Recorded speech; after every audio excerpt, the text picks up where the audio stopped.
Y'all, today you need to learn things must die. Things have to die sometimes. And that's part of life. It is part of life. Dying to self daily, like I said earlier, everybody says, oh, I'll die for Jesus. And everybody wants to go to heaven, but they don't want to go to heaven where God really is, because that means that they're really going to be judged. But you're not going to be judged for sins that you repented from. You're going to be judged for your unrepented sin, because God, once He forgives, your sin is forgotten. It is, Rocky. So stick around. You may learn something, because you're just proving my point of what I said earlier before you came in here, is that people go by with their ears on a For You page, and they see and they hear Christian, and they hear real Holy Spirit, and their soul says, oh, I'm dehydrated. I need some of that because I've been watching way too much porn.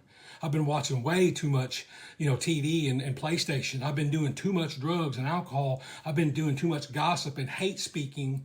Instead, my spirit says, go in there, but my flesh says, say stupid stuff in the comments. But we love you, and I pray for you, and I hope that you have a real encounter with Jesus before it's too late, because He's real, heaven is real, hell is a real place, and you're going to end up in one of them. And I hope it's not one with regret. So when I say die to self daily, some relationships must die. Sometimes they must die, and it's biblical, okay? And I'm going to back all this up. Deny access to stumbling blocks, okay? Because I love you, I'm not giving you permission and access to cause me to stumble.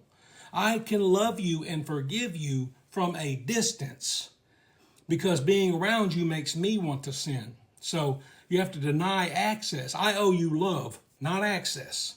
I owe you, like this gentleman here that came in here, Rocky, that was bumping his gums, because foolish people that don't know the truth will do that, because 1 Corinthians 2:14 says, if I'm talking in the Spirit and it sounds foolish to you, it's because you don't have the Spirit.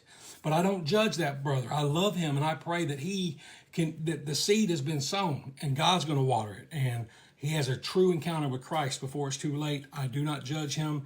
I love him.